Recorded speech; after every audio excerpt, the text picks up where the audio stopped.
Breaking news. My Biafrans in the house. Mazi Nnamdi Kanu, he don't come out with another Ubunga update concerning the doctor's visit and the plans by the DSS to allow the doctors to take over his ear problem. In other words, they have already agreed for his physicians to visit him and perform the said surgery while in custody. I don't know how possible is it. I don't know how they are going to do this, but to me, I think it is not necessary. If he can endure, let him endure, pending on when the court decides what happens. Because having a ear surgery in the detention, whereby they don't have a facilities there to handle any complications, I don't think it's a welcome development. That is my own point of view. So my wonderful people, good morning to you all. Happy Tuesday. And I welcome you all to this early Monday broadcast. Today happens to be Tuesday, the 20th day in the month of June and in the year of 2023. If you never subscribe to my channel, please endeavor to do that as soon as possible. If this is your first time of hearing my voice and you don't know who is here, my name is Daily Man. I never change you. Now, Mandian Eze, speaking from the platform of Okute Daily Talk, bringing to us every news of concerning Biafra, concerning the world, concerning the contraption called Nigeria, and also the world at large. So now this is my Obonga channel. This is where we hear the unprecedented and undiluted truth about everything that you need to know concerning the struggle of Biafra, the Mazi Nnamdi Kanu's case, and the family of Mazi Nnamdi Kanu's both home and abroad. I bring everything to your doorstep. So without not taking much of your time, please, I want you to tighten your seatbelt because we are about to take off now. Let's go straight to the reason why we are here. Mazi Nnamdi Kanu gives updates on doctor's visit and surgery. The leader of the indigenous people of Biafra, IPOB Mazi Nnamdi Kanu, has confirmed that he will be checked by the two medical doctors the Department of State Service, DSS, earlier prevented from seeing him. Kanu, who affirmed that the doctors will see him tomorrow, that is the same doctors that they refuse them to meet him or to see him on June 6th. So it shall be noted that the physicians are not coming to perform any surgery on him, just a routine checkup to know the extent of the damage that have caused to the ear of Mazi Nnamdi Kanu. Kanu, who affirmed that the doctors will see him tomorrow. His disclosure has made public by his special counsel, Aloy Ejimako, after Monday's routine meeting with his legal team at the DSS facility in Abuja. Tweeting, Ejimako wrote, "Update, I just exited today's visitation of Onyendu Mazi Nnamdi Kanu. He directed me to make it public that the same two doctors who were prevented from seeing him on the 6th of June will now see him tomorrow." That we are talking about today. Onyendu assures all that the doctors are not coming to DSS to perform any surgery on him. Kanu has been suffering from an ear infection that needs urgent surgery. Kanu has been suffering from that, I think, for quite some time now. Earlier, his lead counsel, Chief Michael Zekome, had written to the DSS that two doctors will be allowed to attend to Onyendu Mazi Nnamdi Kanu, the Hamadike one of Igbo land. Tinubu, we can't go on with this case because of INEC, P2B, Labour Party, and so on and so forth. Let us see what happens and why are they, the Labour Party, P2B, giving this alert to PEPC. The Labour Party and its presidential candidate P2B on Monday alleged that the Independent National Electoral Commission INEC refused to provide the documents they asked for. So let it not be what I'm thinking, that P2B at the end of the day will choose to rub it on the faces of all his followers that are waiting for good results from the Election Petition Tribunal. Obi and Labour Party are petitioners in the petition marked CA/PEPC/03/2023, challenging the election of President Bola Ahmed Tinubu. Respondents are the Independent National Electoral Commission, INEC, President Bola Ahmed Tinubu, and Vice President Kashim Shettima, and all the Progressive Congress, APC. The Labour Party and Obi told the Presidential Election Petition Court Tribunal that due to INEC's failure to provide the documents demanded, they will be unable to go on with their case. Counsel to Labour Party, Jibrin Okutepa, told the court that all the documents his clients asked for from INEC were not provided. Medicine after death. All this one now today on the talk. We are bringing this to your notice for your intervention because we have done everything humanly possible.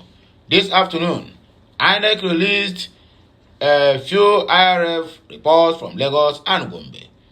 These documents were certified since May 29. We have several written letters detailing the documents we needed in the proof of our petition to the INEC and its chairman. We have paid for most of these documents, he said. Okutepa also informed the court that it appeared that INEC was deliberately delaying proceedings. Counsel for INEC, Abubakar Mahmood, told the court that he received a letter dated May 15 from the petitioners and has not received any other letter after that. All the documents that the subpoenaed witness are tendering were provided by INEC. We never deny the petitions any documents. I am a senior counsel and know the importance of this matter. They should stop this lamentation, according to him, he said. Counsel to Tinubu and Chitima, Wale Onikpekun, also promised to ensure that a meeting between senior counsels hold to address the issues raised. The court urged them to come to a better understanding so that the proceedings will go on smoothly. The last but not the least, or one of the delays we have in our head, Delta APC accuses Omo Agege of plotting with Emefiele against Tinubu's presidential ambition.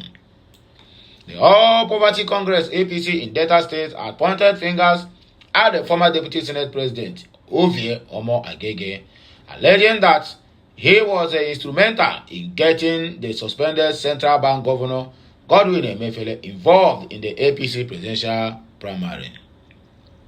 The party believes this move was designed to disrupt President Tinubu's ambition.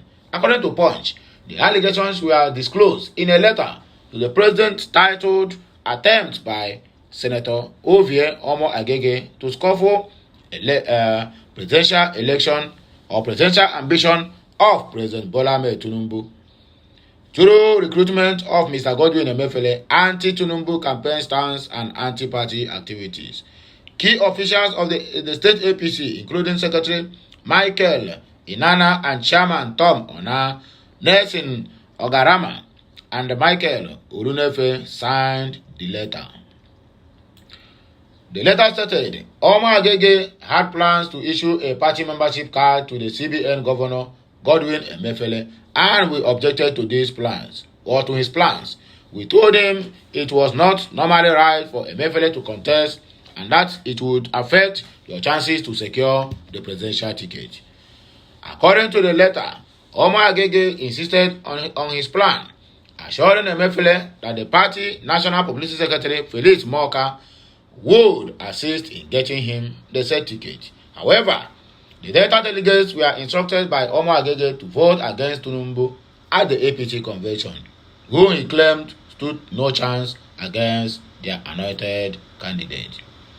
Despite this, the former Lagos State governor won the primary. The signatories to the letter suggested that Omo Agege is here to forgive those who oppose him. The letter also accused Omo Agege of sidelining party faithful and the critical stakeholders, especially those not in his camp, during the run-up to the 2023 general elections. They even claimed that Omo Agege single-handedly nominated all the candidates in Delta State, and members of his staff were made party officials. The signatories also alleged that Omo Agege was involved in a series of anti-party activities as evidenced by tweets, campaign posters, and video clips. Those activities allegedly resulted in many parts of chieftains leaving the APC to pursue their political ambitions elsewhere.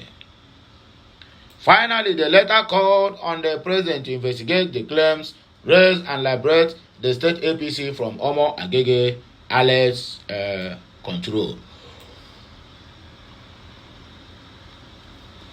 When approached for comments, representatives of Omo Agege declined to comment, and Felix Moka dismissed the allegations as baseless.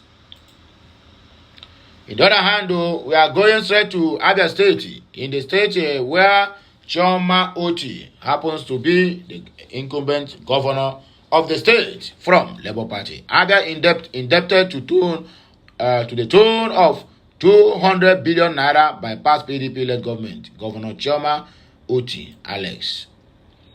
The governor of Abia State, Alex Oti, has said the state was in a deep hole and required the urgent support of all citizens to summon the challenges facing her. He spoke during the Thanksgiving church service of the newly sworn-in member representing the Ikwa North/Umuahia Federal Constituency in Abia State at the House of Representatives, Obi Agucha.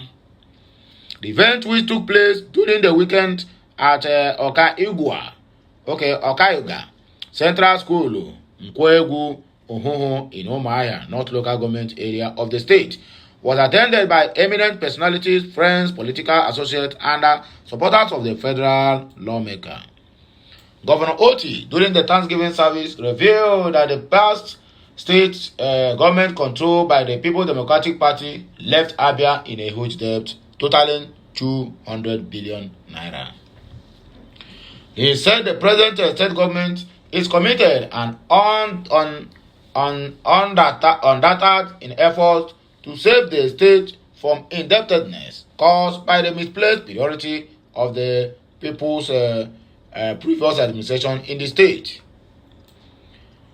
On a continued outrage trailing the delay in constituting the state executive council after his inauguration as governor, Oti disclosed that he will announce the full constitution of the state executive council before the end of this June. He explained that the government will commence the payment of confirmed salary arrears, bearing in mind that retirees from the state service are owed several years of unpaid pension or entitlements. Governor Oti said, "We have started a forensic audit of the pensioners to ensure the right people are paid, since there were uncovered fictitious figures and numbers that cannot be confirmed." He called for the patience and support of Abia people, insisting that the days when those entrusted with the people's mandate perpetrate corrupt practices and get away with it are gone, according to Chioma Alex Oti. Army reveals strategy to tackle insecurity in Nigeria. This is the problem we are having.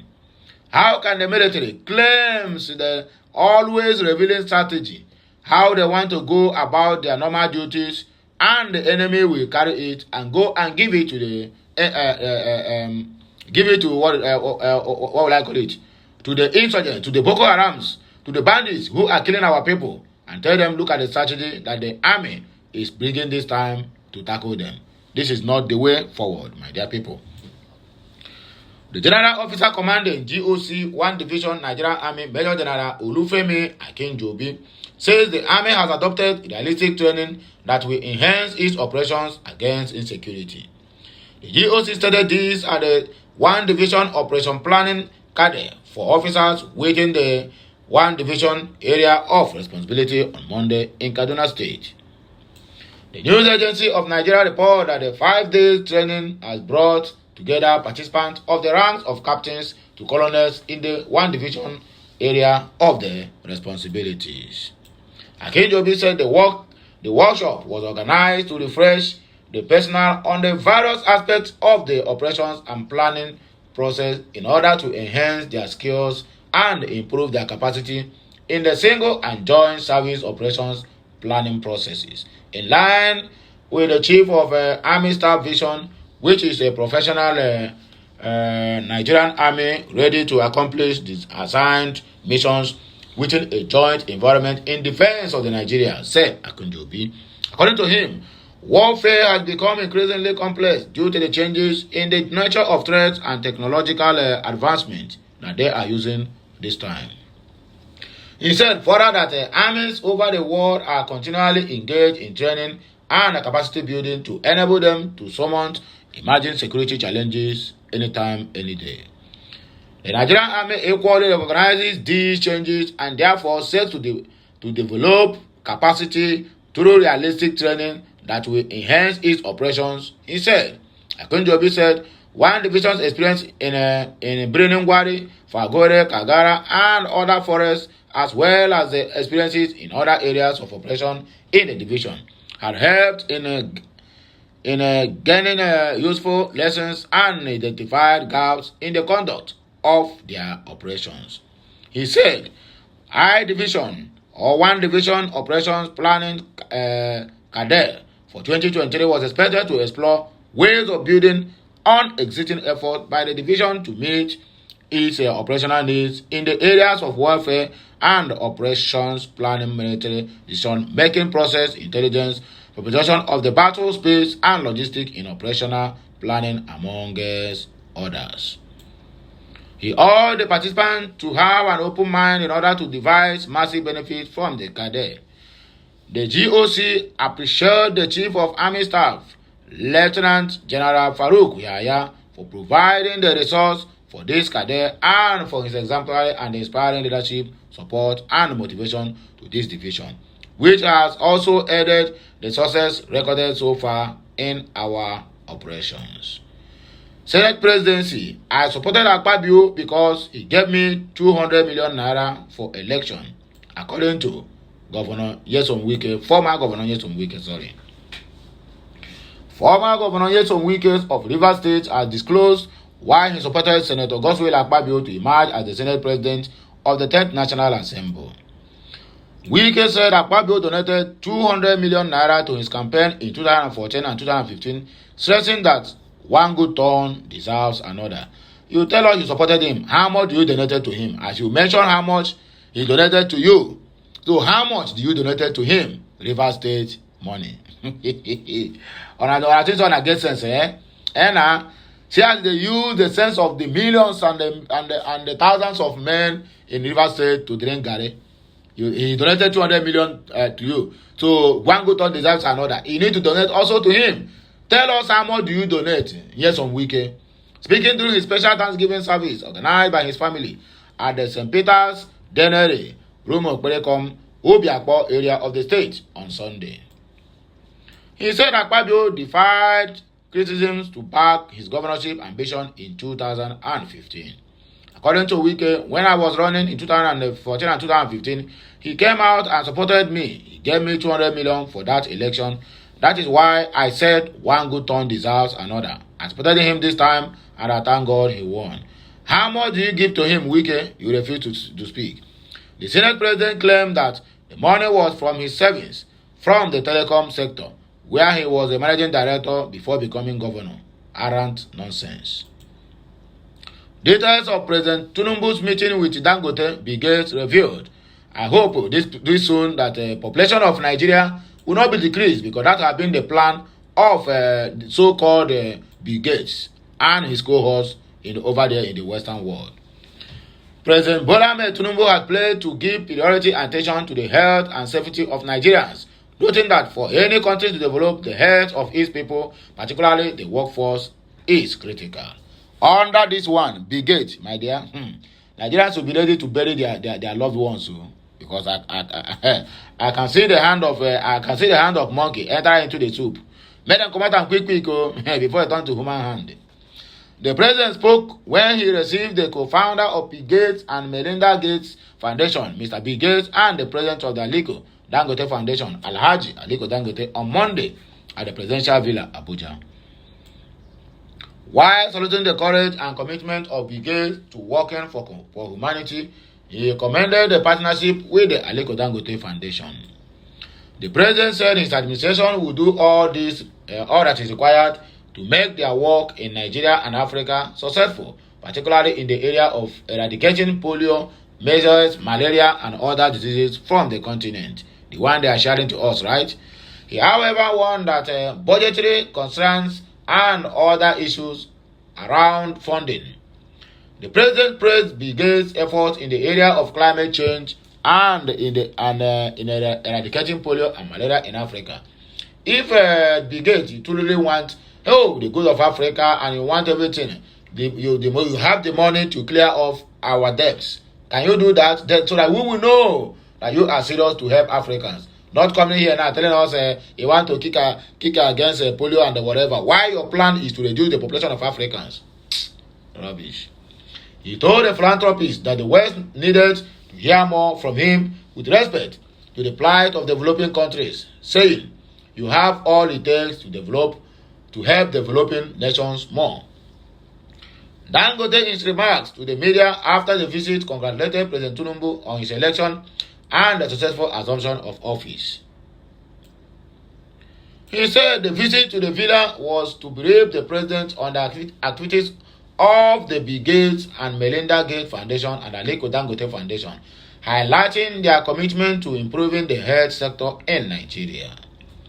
He expressed the foundation's willingness to cooperate further with the government in achieving its goals.